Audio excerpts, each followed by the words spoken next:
বলো। স্টার্ট হয়েছে? কষা কষা কষা কষা চিকেন চাপ, কষা কষা কষা কষা। আমাকে দেখিয়ে লাভ নেই, চিকেন চাপটা দেখো কাজে দেবে। একদম কষা, জল পাবে না। হ্যাঁ, এর চিকেনটা সকাল থেকে দই, নুন, হলুদ, লঙ্কার গুঁড়ো, এদিকে দই, নুন, হলুদ, লঙ্কার গুঁড়ো, ধনে গুঁড়ো, জিরে গুঁড়ো, আদা বাটা, রসুন অল্প, কুচো পেঁয়াজ দিয়ে ম্যারিনেট করে রেখেছিলাম 5-6 ঘন্টা। তারপর এখন কড়াতে তেল দিয়ে আমি একটু তেজপাতা দিয়ে একটা শুকনো লঙ্কা, 2 শুকনো লঙ্কা ফোড়ন দিয়ে একটু তেলটা লাল করে নিয়ে আমি চিকেনগুলো ছেড়েছি। খুব তাড়াতাড়ি সেদ্ধ হয়ে যাবে, কারণ হচ্ছে এটা দইতে অনেকক্ষণ ধরে ম্যারিনেট করা আছে। একটুখানি ভিনিগার দেবো, আর বিশেষ কিছু দেবো না। একটুখানি ভিনিগার দিয়ে এটাকে নাড়াবো, নাড়িয়ে এটাকে এখন একটু সেদ্ধ হয়ে যাবে, বুঝলে। আর একটা গরম মশলা আমার বানানো আছে, এটা আমি আগের দিন বানিয়েছিলাম, তোমাদের দেখিয়েছিলাম আগের দিন। সে বিরিয়ানি বানালাম না, বিরিয়ানি বানানোর সময় বিরিয়ানির যে মশলাটা আমি বানিয়েছিলাম, একটু বেশি করে বানিয়েছিলাম, ওটা আমি ফ্রিজে একটুখানি রেখে দিয়েছি। ওটা আমি আজকে ওই বিরিয়ানি মশলাটাই আমি চাপে ইউজ করব। এই দেখো বিরিয়ানি মশলাটা আগের দিন বানিয়েছিলাম, একটু তো বেশি হয়ই, তো আমি এটা ভেবেইছিলাম যে আজকে রাত্রে আমি এটা ইউজ করে দেবো। আর না হলে আমি একটু গোলাপ জল দেবো, আর একটু কেওড়া জল দেবো, আর বিরিয়ানি মশলা আর একটু ঘি দেবো। এখন তো এটা একটু একটু সেদ্ধ হচ্ছে, হোক। নামাবার আগে আমি তোমাদের ফিনিশিংটা দেখাবো। এটা ততক্ষণ না আস্তে আস্তে সেদ্ধ। আর অবশ্যই এর মধ্যে ধনে পাতা দেবো, ধনে পাতা ছাড়া এই সিজনে কিছু পাওয়া যায় না। ধনে পাতাটা বার করি, ধনে পাতাটা এর মধ্যে এক আটি বার করে রাখি। আমি রাইসটাও করবো, ওর মধ্যেও আমার লাগবে কিছুটা। ও এই এক আটি তো অনেক বড় দেখছি। ও আচ্ছা, বাড়তি আছে এক আটি ছাড়া, যেটা আছে এই যে এইটা আছে, এটা দিয়ে আমার হয়ে যাবে। এটা একটুখানি কুচিয়ে কুচিয়ে নেবো, নিয়ে ধুয়ে নেবো। হ্যাঁ, এটাতে এটাকে বার করে রাখি একটা ঝুড়িতে। প্রচুর জল বেরিয়েছে দই থেকে। এবার আমি একটু গোলাপ জল এই আন্দাজ মতন দিও, একটু গোলাপ জল এই এক ঢাকনা মাপ করে দিও তোমরা, আমি একটু আন্দাজে দিয়ে দিলাম। আর এটা কেওড়া জল, দেখো কেওড়া জল,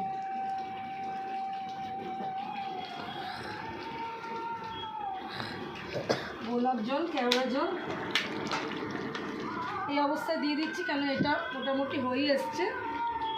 এটা মরতে মরতে জিনিসটাও তো ঢুকতে হবে, গোলাপ জল কেওড়া জলটাও তো যেতে হবে ভেতরে। আর এই যে মশলাটা, বিরিয়ানি মশলাটা, এটা হাফ দেবো, আর হাফটা রাইসের মধ্যে দিয়ে দেবো। রাইসের মধ্যে একটু গন্ধ বেরোবে সুন্দর। হাফ দেবো, দিয়ে আমি একটু নেড়ে নিই, কারণ এইটা যদি মশলাগুলো এখন না দিই না, তাহলে এগুলোর মধ্যে ঢুকবে না। প্রত্যেকটা যে মানে মাংস পিসের মধ্যে না মশলাটা, গরম মশলাটা ঢুকবে না, তো এখন এই দেওয়াটা খুব জরুরি।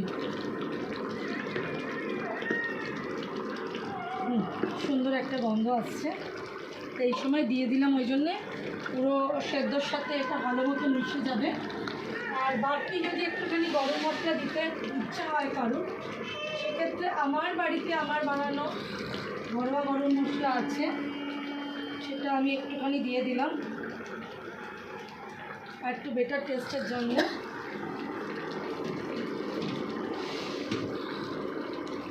দিয়ে একটু নাড়িয়ে দিই, মশলাগুলো এখন দিয়ে দিলাম, কেন একটু তো গ্রেভি রাখতে হবে, নাহলে রাইস দিয়ে খাওয়ার সময় গ্রেভি পাওয়া যাবে না।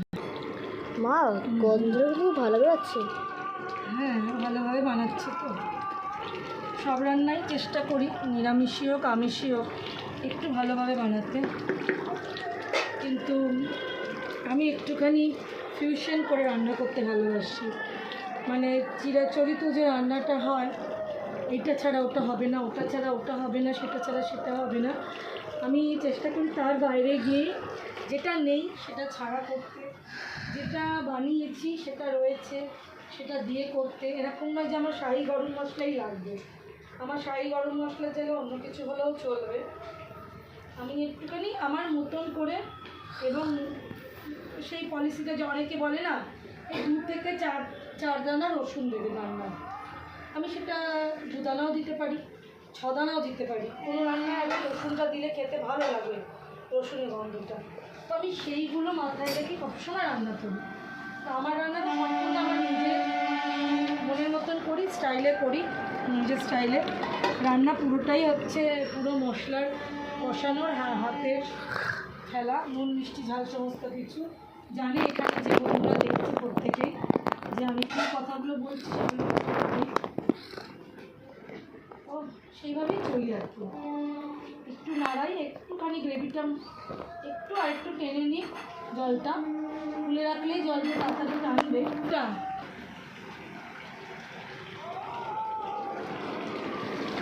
এটা শেষ করে রাইসটা বসাবো। হ্যাঁ, এটা শেষ করে নিই।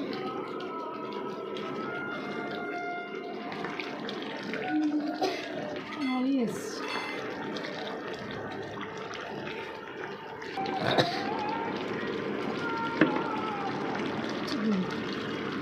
ছিটছে বলে না আমি একটু করে ঢাকা দিয়ে রেখেছি, যে বাইরে আসছে ছিটে ছিটে, জায়গাটা নোংরা করছে তো ওই জন্য আমি একটুখানি ঢাকা দিয়ে রেখে দিয়েছি। কী হচ্ছে, কে ফোন করেছে? ছুটছে।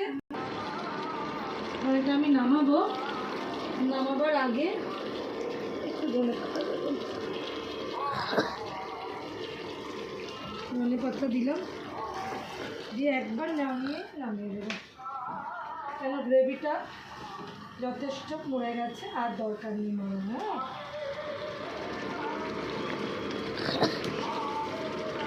কাপড়টা